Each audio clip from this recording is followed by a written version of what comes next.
it's been a great honor to have His Excellency, the Governor, with us this morning with his wise plannings and thinking, and we have had the opportunity to experience and know his love and devotion to this great province of Indonesia, this wonderful Bali that we all have got to know and to love and to want to work with all of you to see how we can offer the best education and the best opportunities for the children and all the population of Bali and to the whole Indonesia and through all of you to the whole world.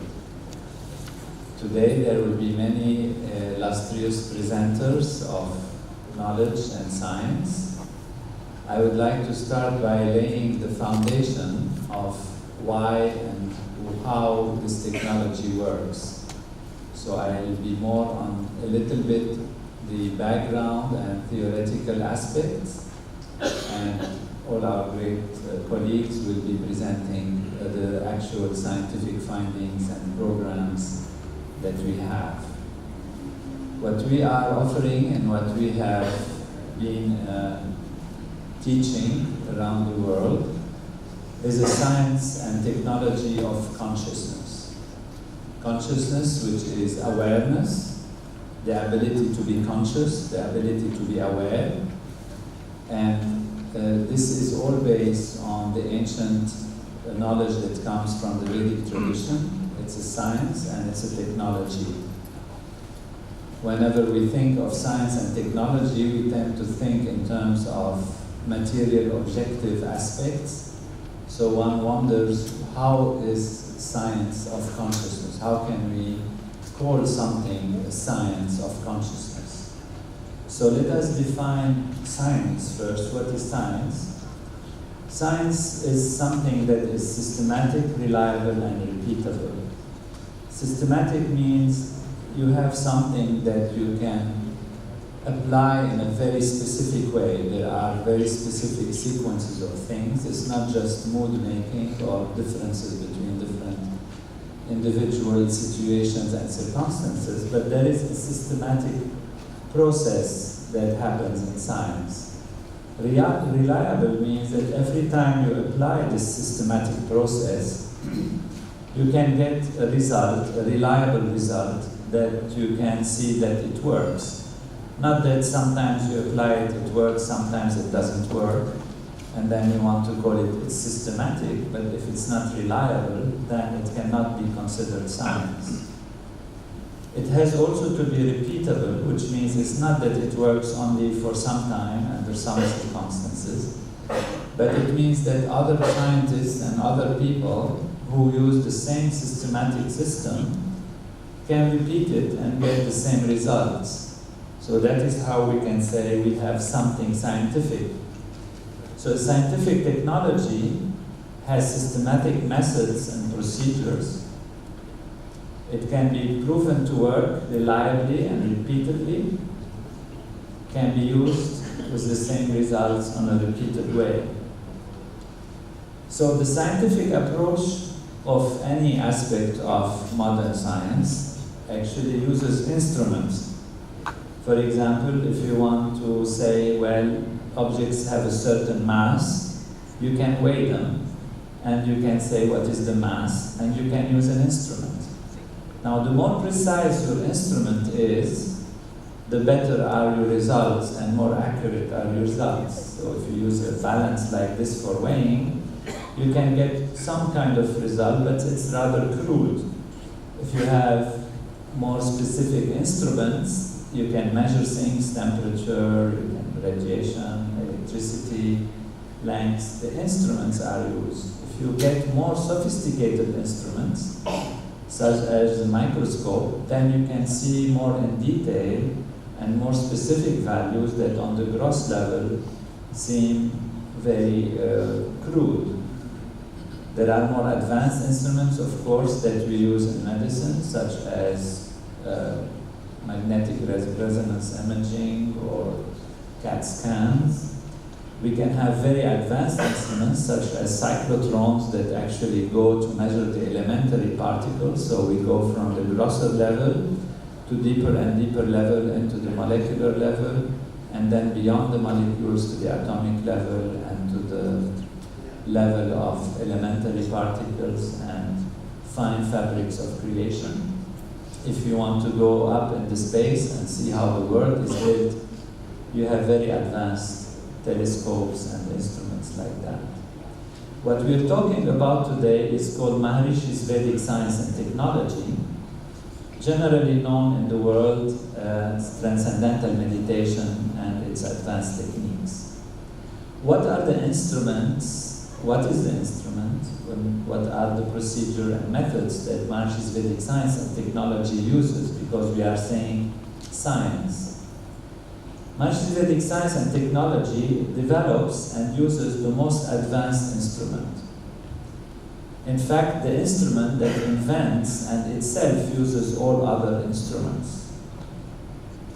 The most advanced instrument that we know about is our human nervous system. Now, in the same way as these instruments can be more or less sophisticated, more or less pure, more or less functioning according to their potential, the human nervous system also can be more or less usable. It can have in it things that are not well maintained, it cannot be nourished, it might not be properly maintained or nourished or taken care of, and therefore it can become a rusty kind of instrument. So for this instrument, therefore, to be properly used, it has to be having its full potential put forward, its full potential applied and utilized. And that is basically what our program does. Now, before we ask ourselves, okay, what happens when we develop the full potential of this instrument? What is the real full potential of this instrument? We will look first at all the great traditions of knowledge that have spoken about the glory and dignity of human life.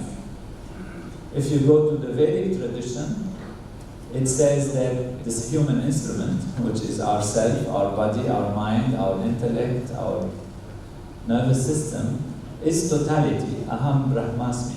I am totality. It also says, as is the atom, as is said in Ayurveda, as is the atom, so is the universe, as is the body, so is the cosmic body. And it puts, therefore, our human body on the highest level of a cosmic nature.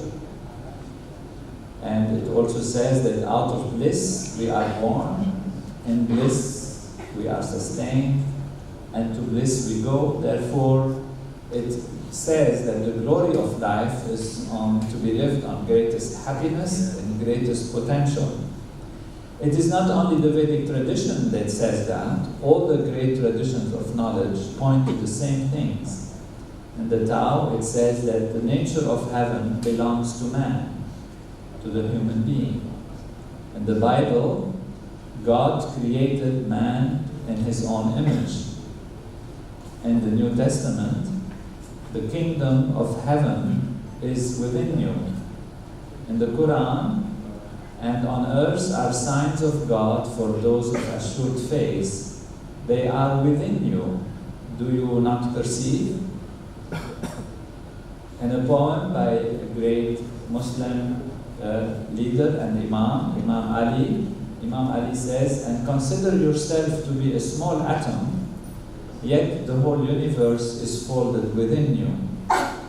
So we see that from all traditions, the most ancient Vedic tradition of knowledge, from which Hinduism of course comes, and which is sustained by the values of the Veda, and all traditions throughout history, say that this is the glory and the dignity of human life. So we have a question here. If this is the dignity and glory of human life, then it should be our birthright to be able to live that dignity and to live that glory. Why we don't do that? It's because of stresses and strain and problems and not using our full human potential, not using the full potential of our human nervous system and human physiology. So what Maharishi Vedic science and technology does is to make this a reality, the ability to live this glory and dignity of life. That happens through the technologies, transcendental meditation and its advanced techniques. Now again we ask, how is this possible? How is transcendental meditation? What does it do so we can live the full potential of our life? Where does it come from? And how does it work? So first let us see what we are ourselves. We are a society. Society is made out of individuals. The individuals are made out of organ systems. The organ systems are made out of organs. The organs are made out of tissues. The tissues are made out of cells. And the cells are made out of molecules, so we get to the molecular level and the DNA. And then the molecules themselves are made out of atoms. The atoms are made out of elementary particles. And then science has discovered that in this deep level of physics, ultimately, even the elementary particles, they are made out of vibrations or energy packets of fields. And there are a few fields that ultimately science has discovered. And about 60, 70 years ago, the Nobel Prize was given to the first scientist who started to unify these fields in a grand unification theory. And more Nobel Prizes have been given that shows how from simple unification to grand unification, and ultimately now the unified field of all the laws of nature, saying that there is one field, one reality, that is the source of all these fields, that then vibrate and become like elementary particles. The elementary particles collect together to create atoms. The atoms collect together to create molecules, etc. We have cells, tissues, organs, and then the human being society. And actually anything in the universe is made out of vibrations of this one unified field, which we call the unified field of all the laws of nature. So all the laws of nature that construct the universe and maintain it in order is a field of pure existence, pure being. And that is the field of ultimate peace. That is the field of pure Shanti. And that is the field that the Veda says is Satchit Ananda, the field of pure bliss, of pure being. And now we understand that everything comes from that field. But the human nervous system has a particularity, and that is it can actually contact that field. So, in summary, if we look at physics, we see different levels of physics. There is the gross level, and there are the more subtle levels. The gross level of physics is called classical mechanics. On the gross level, where objects appear different, seem to be different, and to behave just by interacting somehow with each other. But then we got to the quantum mechanical level, where things seem to be less localized. And then the quantum field theory, which shows that objects are actually having potentialities, probabilities, and they act according to wave functions. And therefore that everything in the universe is actually entangled and connected, and there is some basic level of reality which actually is managing and ordering and constructing all this surface level, ultimately coming to the unified field, which is the source of all intelligence, all creativity, all balance, and all the laws of nature in the entire universe. Now, how does this help us? It helps us because we have a technology, and that's Maharishi's Vedic science and technology, again, transcendental meditation and its advanced techniques, which we call consciousness-based education, that allows the human nervous system, and we see this on this side of the slide, to actually settle down gradually and reach that unified field. Because in the Veda, it is said that this field is the field of pure being, pure consciousness, is the field of totality of wholeness. There are different techniques that use different aspects of the mind. You might know about some of them, where you can start trying to force the mind to focus on something. These are techniques of concentration. The techniques of concentration keep the mind on the surface level, and sometimes they can create strain, but they can also in some cases produce some effects. There are some other techniques that are used that produce a little bit more deeper effects on calming the mind, calming the thinking.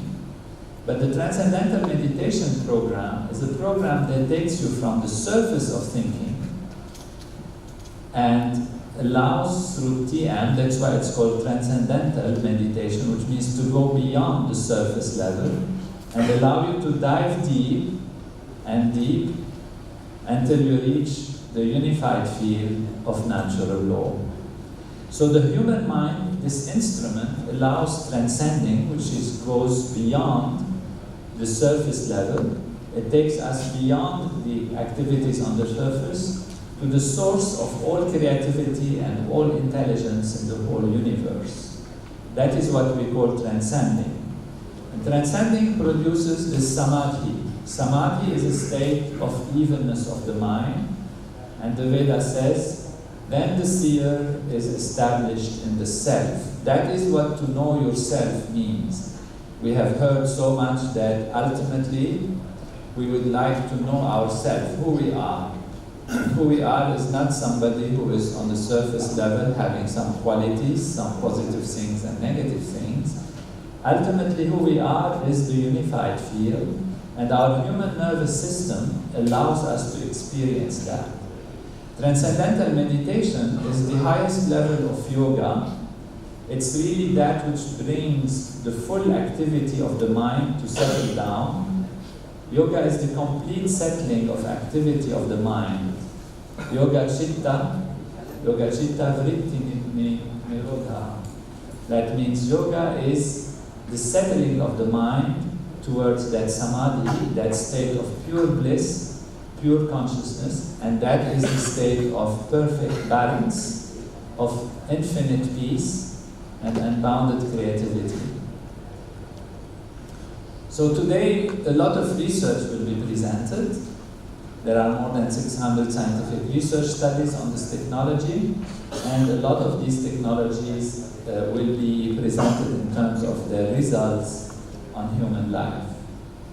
Again, we ask, where is this coming from? And then again ask ourselves, okay, do we really have that potential to go to that field? And then what is the relationship between matter and consciousness? We have covered some of these points by saying that all matter comes from that field, which we call the field of consciousness. We have said that the human potential is that it can reach that infinite value. And we want just to address one level of research that connects all of these values together. And that is the research that shows actually that every one of us is cosmic. We have heard in these sayings from the Veda, from different tradition, that individuals are made in the image of the divine, in the image of God, and the relationship of matter and consciousness and physiology and intelligence. This knowledge comes from a very old tradition, as old as time. It's the Vedic tradition, and it has been passed on from teacher to teacher throughout that tradition. Our last link here to this Vedic tradition in this modern time is His Holiness Maharishi Mahesh Yogi, who brought this technology from his master, Brahmananda Saraswati Gurudev, who was the great Shankaracharya of Jyotirmat in the Himalayas. And Maharishi has taken all the Vedic knowledge and organized it into a perfect science of life with its 40 aspects. This is a knowledge that is available, like yoga, like Itihas, Ramayana, Mahabharata, Gita, Nyaya, Vaisheshika, Samkhya, Yoga, Karma, Mimamsa, all the values of the Veda, the Brahmanas, the Upanishad. And he has organized them in a very scientific way to show their relationship one with the other and how they function. And he has also said that the structure of these literature, of this literature, of these different aspects of the Veda, is the structure of the laws of nature that construct the entire universe. And since our human body is supposedly made according to the divine structure, to the divine will, since all the traditions, the Vedic tradition, the Hindu tradition, the Tao tradition, the Buddhist tradition, the Muslim tradition, the Christian tradition, the Jewish tradition, they all say the kingdom of heaven is within us, we are made in the image of God. If this Veda is actually the laws of nature that constructs the entire universe, then this Veda should be available within our body. Yatha Bindeta Tha Brahmande means as is the atom, as is the body, so is the whole universe, is the same.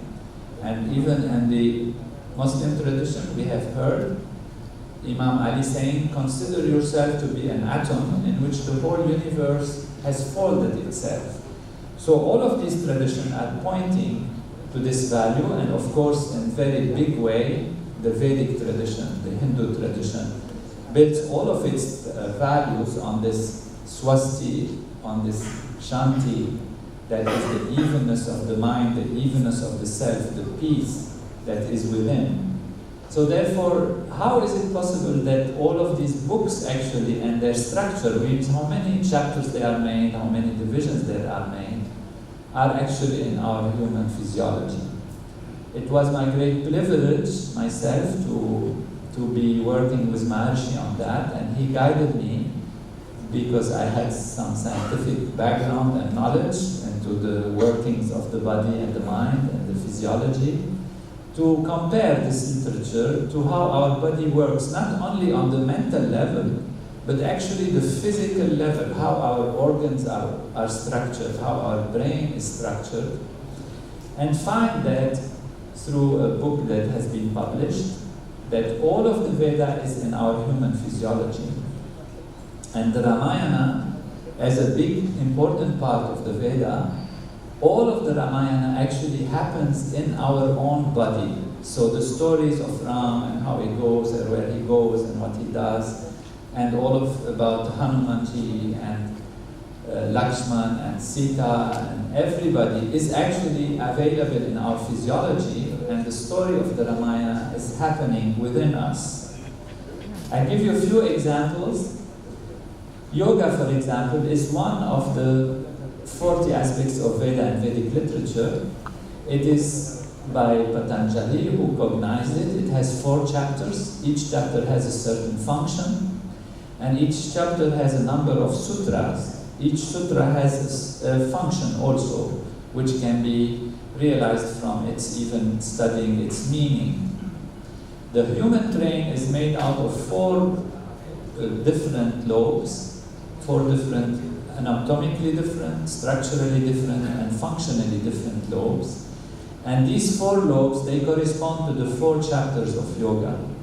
And if you look inside these lobes, the fine fabrics of how the individual ingredients and parts inside each lobe works, you can find that they correspond to the different sutras of yoga.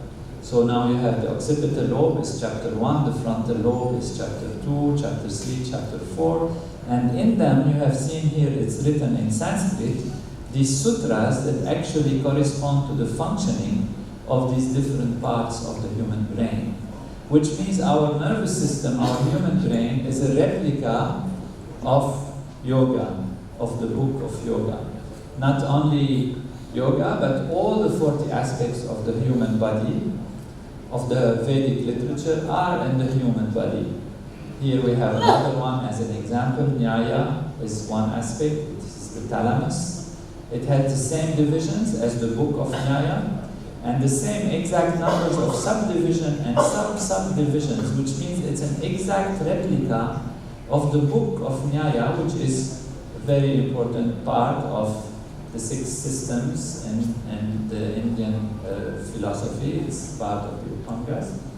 they call the Six Systems of Indian Philosophy. And that is really this book. It's a book and it has certain divisions, and this is the template, the blueprint of how our thalamus is built. This way, all of the Vedic literature is available in our human physiology in great detail, and we see that even aspects of the planetary system, the Jyotish, the astrology, and the functions of the planets, how they are described, they are within our nervous system. Ram is in our physiology, and Ram's bow and arrow are in our body. The vertebral column looks like a bow. The nerves that go out of it are the arrows that Ram shoots, and it is said that the arrows of Ram, when they leave the quiver of Ram, the quiver means that place where the arrows are put, they go, they hit the target, and then come back to the quiver of Ram. This in our physiology is what we call the feedback loops. When a nerve shoots an electrical impulse to some part of the body, then there is a returning feedback to tell the physiology where this activity has been and how it has happened to maintain balance in the physiology. This is, of course, a very simple example. The Ramayana is very, very complex. It has many values, but they all can be found one by one. Even the fine levels of the arteries, the fine levels of functioning, they have been mapped one by one to be in our own human physiology. So you have Kaikeyi, Kaushalya, you have all the different values of the arterial system, of the different values of the activities, like Lakshman is somewhere in the brain, Bharat is in another place in the brain, Shatrugna, the brother, another brother of Ram, is also in some part of the brain. You have Valis, Sugriva, Andaga, Ram, Hanumanji. They are all part in our nervous system, and they interact together the same way as the Ramayana has its story, and there is all this dynamics of natural law that is actually described in the Ramayana, which makes the Ramayana more than just a social, historical epic, but actually a description of the laws of nature. What this all tells us is that our human body indeed contains all the Devata, contains all the values of natural law, contains all the Vedas. And therefore, if we can develop the full potential of the human body, we can truly live a life of perfection and a life of wholeness. So these are more examples of even the rishis, Vishvamitra, Agastya, and all of the rishis. They are mapped one by one in where they are in our human nervous system. Parshi's Vedic science and technology, again transcendental meditation and its advanced techniques, they develop the full potential of every individual and every society by developing this amazing instrument that we have, which is our body, which is being misused, abused, and not properly used. Now we know, therefore, that we contain total natural law. We are already having within us. It is not something to be created. It's something that is our birthright. We are born with this dignity of life and this glory of life. Only what we need to do is to develop it. And what we are presenting to you today and to this grand, beautiful land of Bali, and to all of the great honorable leaders and educators of this wonderful part of the world, a technology that is being proven, that is systematic, that is reliable, that is repeatable, it produces the results, and science has studied it. And what does it do? It develops the full potential, which is a cosmic potential. The potential to live life in perfection, in happiness and peace. And we thank you for welcoming us here. And I let my colleagues and friends tell you about all of these wonderful results on the individual level, the development of inner health, happiness, perfection in life for the individual, and through the individual, for the whole society in terms of reduction of problems, removal of suffering, creating a disease-free society, and all aspects of life becoming like life in heaven. A heavenly life on earth is no more a hope or a wish of the sages. It's something that is today scientific, it's proven, it can be achieved, and Bali can do it. Thank you very much.